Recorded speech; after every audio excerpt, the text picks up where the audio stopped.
आज पवन भैया क्या कमाल हुआ, इस मेला प्रांगण में आने के लिए जब हम वहां पे थे, बाहर खड़े थे, तो बड़ी भीड़ सी लगी हुई थी।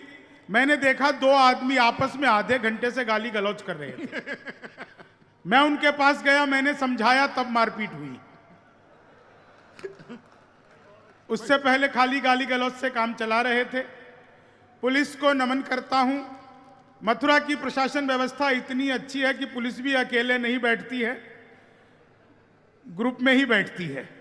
तो उस प्रशासन व्यवस्था को प्रणाम करता हूं। हाँ बेटा, 4 लाइन सुनिएगा।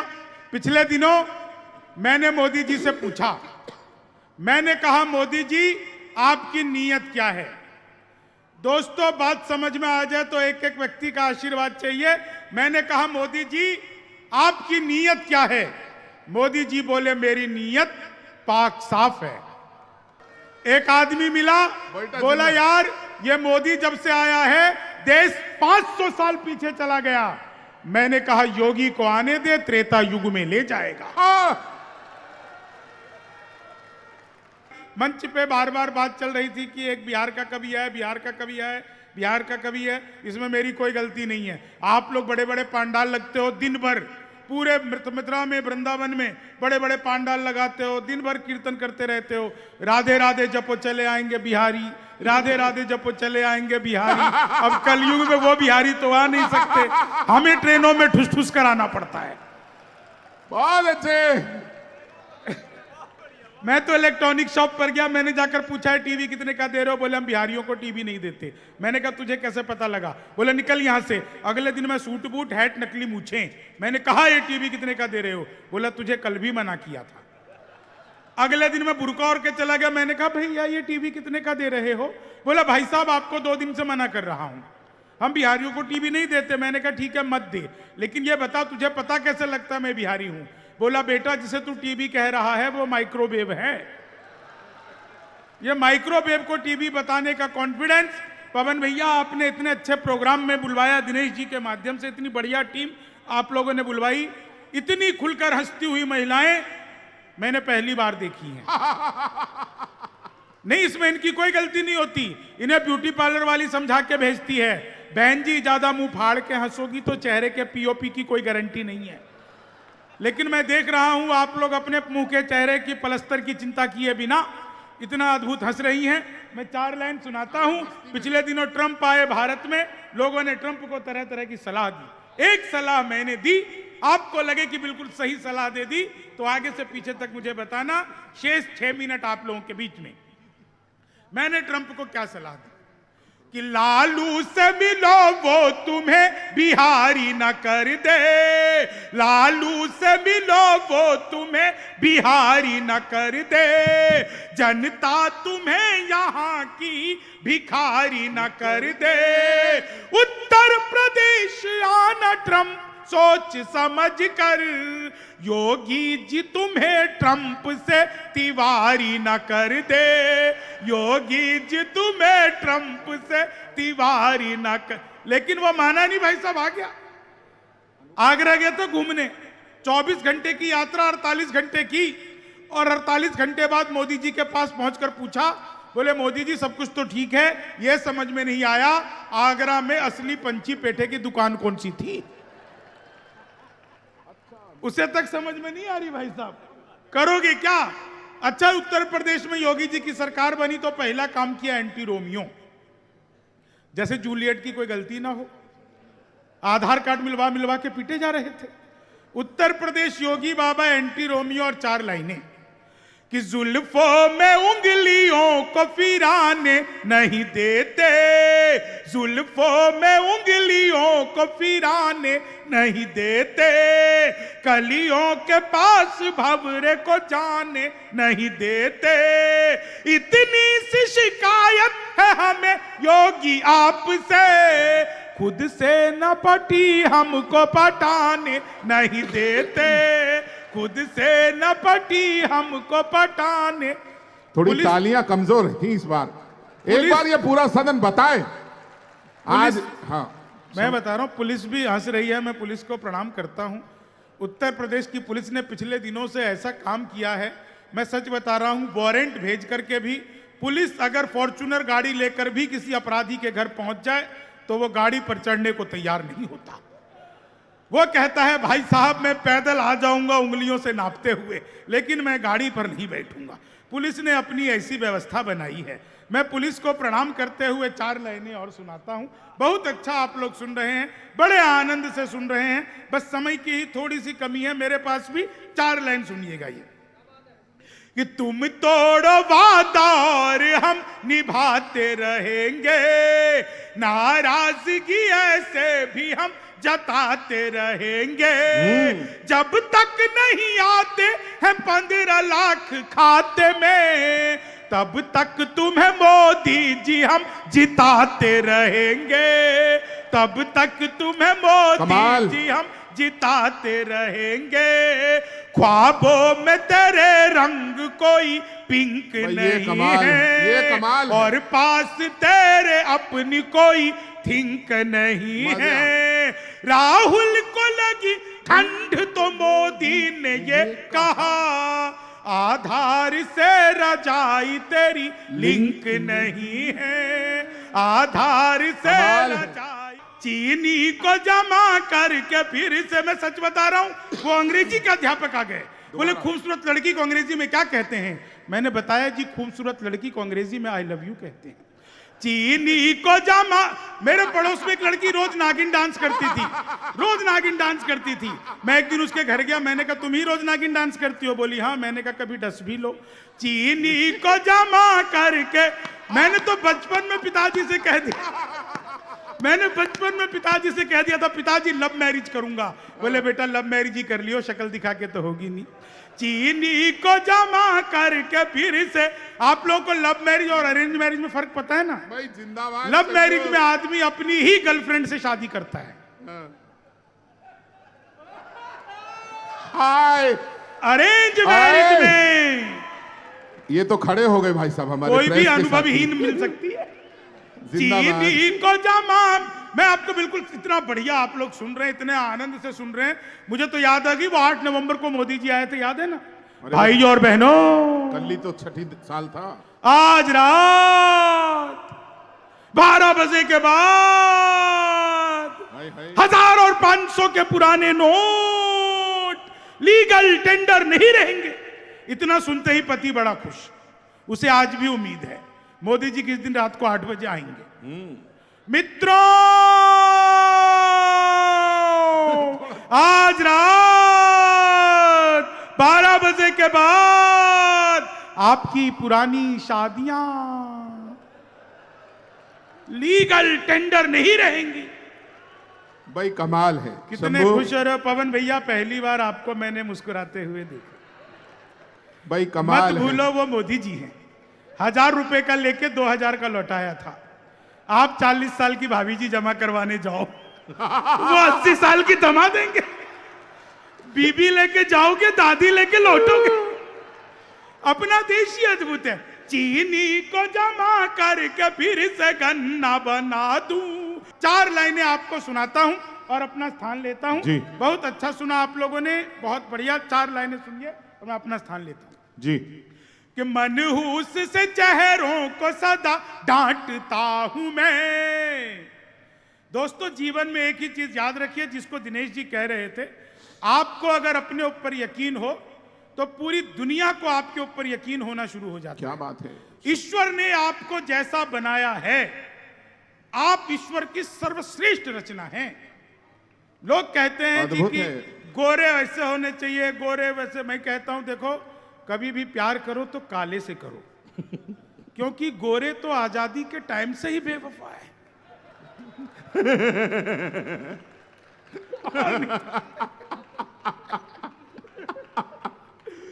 मनहूस से चेहरों को सदा डांटता हूं मैं। दोस्तों फकीरी आपके दिमाग में होनी चाहिए, जेब में नहीं। क्या बात है। और अमीरी आपके जेब में होनी चाहिए, आपके दिमाग में नहीं। हाय हाय हाय हाय। ये बात जीवन भर याद रखिए। अक्सर हम सोचते हैं कि फकीर हैं हम, पैसा कमा के क्या करेंगे। नहीं, जेब में हो, दिमाग में नहीं होना चाहिए। बस ये बात ध्यान रखिए कि मनहूस से चेहरों को सदा डांटता हूं मैं, गम की बदलियों में भी खुशी छांटता हूं मैं, भाता नहीं मुझको कोई चेहरा उदास सा, बस इसलिए ही सबको हंसी बांटता हूं मैं, बस इसलिए ही सबको। आभार, धन्यवाद। लेडीज भाइयों, बस इधर इधर देखो जी, जी भाई, जेंट्स बहनों, वाह, पीछे बैठे पीछे खड़े पहरेदारों, सामने बैठे चेयरमैनों, गद्दे पे बैठे गद्दारों और माइक से चिपके कारो। मेरी जरूरत ही नहीं बोलने की, पढ़े लिखे लोग हैं साहब। बहुत बड़ी बड़ी बातें हो रही साहब कि पाकिस्तान में झंडा गाड़ देंगे, उसकी छाती में झंडा गाड़ेंगे, घर में भैंस का खूंटा खड़ा नहीं रहा। अच्छा लगता है दादा जब इतनी बड़ी बड़ी बातें होती हैं, इतनी बात घरवाली के सामने करके बताएं, मान जाऊंगा। आ जाओ बेटा, हो गया, अच्छा लग रहा ना? मैं भी गया था, बड़ा अच्छा लगा था, भगवान का साहब, बड़ी शांति महसूस होती भाई साहब। दो तीन बोतल पानी पी लो, उसके बाद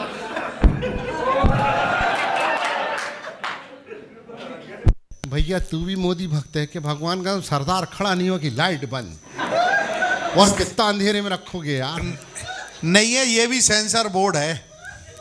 जो कुछ सुनाऊंगा साहब मैं अपना ही सुनाऊंगा। ये वाहिगुरु भाटिया है, लोगों ने मुझे कोट किया है, मैं किसी, हो सकता है मेरी कुछ पंक्तियाँ के कुछ शब्द किसी पहले आए हों, आपके कई सालों से प्रोग्राम हो रहे हैं, पर जो कुछ सुना रहा हूँ अपने खुद का लिखा, उस माँ ने दिया था वो सुना रहा हूँ। मेरा एक भी टिप्पणी, मोदी जी की एक टिप्पणी मैंने जो करी थी साहब, जब मोदी जी जीत के आए तो उन्होंने कहा था ना खाऊंगा ना खाने दूंगा, वहाँ से मैंने हाथ उठाया था, पूरे देश में वायरल हुआ था। पहले देश के प्रधानमंत्री आदरणीय नरेंद्र मोदी जिन्होंने मंच पे आए और पहला माइक संभाला, संसद की चौखट चूमा और पहला उन्होंने भाषण दिया, दोस्तों मैं नरेंद्र दामोदर दास मोदी ना खाऊंगा और ना किसी को खाने दूंगा। कहते साहब आप लोग बड़े लोग। फिर 15 अगस्त को क्या कहे, घर घर शौचालय बनवाओ। मैंने कहा बड़े भाई यार अपना खुद खाओगे, को ना खाने दोगे तो जी अपन काहे के लिए शौचालय बनवा रहे हैं? मोहम्मद लाल जी को दे दो, हमारी पेमेंट है तो ढंग से हो जाएंगी कम से कम। मेरे घर के बाजू में नेताजी रहते हैं साहब, नेताजी रहते हैं, तो नेता अपना काम नहीं। जी दादा बस 2 मिनट दादा, बस 2 मिनट का, मैं ज़्यादा समय नहीं।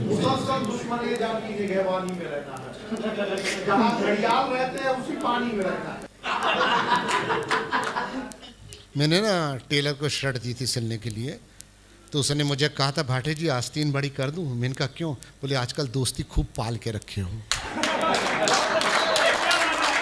ये व्यंग बड़े भाई के सामने पढ़ रहा हूँ और दादा इसको संवारना ताकि मेरे काम आ सके। अभी आगे 2 पंक्ति रहेगी, वो बात तो सुनाओ। बिल्कुल दादा, सुनूंगा मैं, बिल्कुल सुनूंगा। ये मेरे बड़े भाई हैं आदरणीय सागर साहब, ये सागर हैं साहब, हम तो एक बूंद भी नहीं है, एक बूंद नहीं है इनके सामने बैठ के पढ़ना हमारी हैसियत नहीं साहब। मैंने नीचे बैठ के सुना है, जिनको आज मैं मंचों पे जिनके साथ बैठा हूँ सत सत नमन करता हूँ। वो तो रहूँगा ही, रहूँगा वो तो मैं। चलिए साहब, मेरे घर के बाजू में साहब नेताजी रहते हैं, उनके यहाँ भिखारी आ गया। नेताजी चुनाव में बिजी थे, बस इसके बाद मुझे विदा करना। नेताजी बिजी थे चुनाव में, नेताजी चुनाव में बिजी, घरवाली बाहर निकली, भिखारी ने मैं रोटी देते माँ, 2 दिन से कुछ नहीं खाया माँ, रोटी देते। तो उन्होंने बोला सब्जी लाया है? बोले लाया हूँ माँ। ला दे दे, वो सब्जी भी गर्म कर दूंगी, रोटी भी ला दूंगी। वो सब्जी लेकर अंदर चली गई। 3-4 मिनट, 5 मिनट, 6 मिनट, 10 मिनट हो गया नहीं आए, तो दूसरे भिखारी ने आके इससे पूछा क्यों तेरी सब्जी ले गई क्या यार? बोले हाँ मेरे से रोटी ले गई, अंदर बैठ के खा रही हो। वाहिगुरु भाटिया इस मंच से सिद्ध करके जाएगा कि माँ की बराबरी कोई नहीं कर सकता। नैना सुनो, माँ की बराबरी कोई नहीं कर सकता साहब, ये सत्य है। जब मैं बहुत छोटा था ना साहब, तो बहुत शरारती था, मोहल्ले की पूरी औरतें आती थी, हम किसी को मौसी किसी को बुआ कहते थे। वो आती थी और मेरी माँ से कहती थी विजय लक्ष्मी तेरा बेटा कितना क्यूट है ना। तो मेरी माँ कहती थी 2-4 दिन रख के देख ले। समझ में आ जाए, शरारती था। आज बड़ा हो गया साहब, मेरी शादी हो गई, मेरी बीवी की सहेलियां भी आती हैं और बोलती जिया जी कितने अच्छे हैं ना, भगवान कसम एक बार थोड़े मुंह से नहीं बोलती, 2-4 दिन रख के देख लें। माँ की बराबरी कौन कर सकता है साहब। माँ के मुंह से यही शब्द बार बार निकले, जा बेटे दुश्मन के दिल में भी तेरे लिए प्यार निकले। इस शेर को सवाल देना, माँ के मुंह से यही शब्द बार बार निकले, जा बेटे दुश्मन के दिल में भी तेरे लिए प्यार निकले। और बड़ी संगसाज है अम्मा मेरी, जिसके दामन में दुआओं के हथियार निकले। वाह वाह वाह वाह वाह वाह। और बड़ा खुश नसीब था मैं जो खेला उसकी गोद में, जिसके कदमों तले हुजूर और सरकार निकले। जिसके वाह वाह वाह वाह, क्या कह रहे, बहुत अच्छा।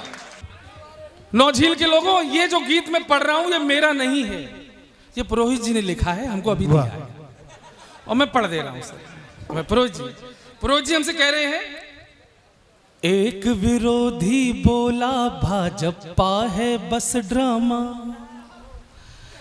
काम से ज्यादा ये करते हैं काम का हंगामा, नौकरियों के वादे भूले कितनी गिनाऊं कमियां, महंगाई से शुरू करूं तो लिस्ट है लंबियां लंबियां, सलाई सरकार कैसी, चलाई सरकार कैसी, तैयार बैठा कांग्रेसी, चलाई सरकार कैसी, तैयार बैठा कांग्रेसी।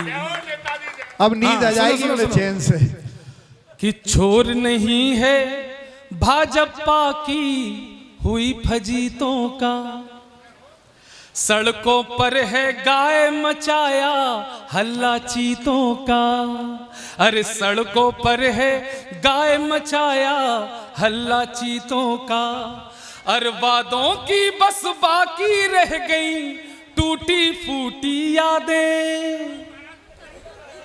अरे आपका नाम है आशु और सच बताऊं आप बहुत है धांसू। अब सुन लो, छोर नहीं है भाजपा की हुई फजीतों का, सड़कों पर है गाय मचाया हल्ला चीतों का, और वादों की बस बाकी रह गई टूटी फूटी यादें, खो गई है स्मार्ट सिटी में जनता की फरियादें, चलाई सरकार कैसी, तैयार बैठा कांग्रेसी। और सुनना कि महंगाई के जख्म बड़े ही गहरे होते हैं, सुनना, वाह, महंगाई के जख्म बड़े ही गहरे होते हैं, आज टमाटर पर भी कितने पहरे होते हैं। अब ताली सबकी उठे अगर अच्छी बात कह दी हो। आज टमाटर पर भी कितने पहरे होते हैं, और 1200 का मिले सिलेंडर, अब तो 600 का मिल रहा है, 1200 का मिले सिलेंडर, चिंता में है रातें, और मन की बातों से अच्छी थी मनमोहन की बातें, चलाई सर। खुश हो गए, खुश हो गए। अब आखिरी सुनो, मुझसे आपसे 5000 रुपए एक्स्ट्रा चाहिए। हाँ सुनो, अच्छा भाजपा काम अच्छा कर रही है, लेकिन जहां दिखता है बोलते हैं, यहां कोई सब देखो देखो भाई साहब, मैं चाहे कितना पढ़ लूं भाजपा के खिलाफ, आशु भैया आप मुझे इस तरह मत घूरो जिस तरह आडवाणी जी मोदी को घूरते हैं। चलिए 4 पंक्तियां कहता हूं आशु भैया। बहुत अच्छा, बहुत है। ये गांव के लोग हैं, इन्हें राजनीति से कोई मतलब नहीं है, लेकिन अगर कोई दिल्ली में जेएनयू में खड़े होकर ये नारा लगाएगा कि भारत तेरे टुकड़े होंगे इंशाअल्लाह इंशाअल्लाह, तो नौजील के गांव का आदमी बोलेगा, जवाब देगा। ये आशु भैया कह रहे हैं, मैं नहीं कह रहा हूं। जिन्होंने नारे लगाए थे भारत तेरे टुकड़े होंगे इंशाअल्लाह इंशाअल्लाह, हमारे आशु भैया ने नौजील में खड़े होकर जवाब दिया, सुन लो, ये जज्बा जंग लड़ने का कभी भी चुक नहीं सकता। आशु भैया, ये जज्बा जंग लड़ने का कभी भी चुक नहीं सकता, कभी ये काफिला कुर्बानियों का रुक नहीं सकता। और कन्हैया हो या खालिद हो, लगा ले जोर कितना भी, अरे बदन में जान है तब तक तिरंगा झुक नहीं।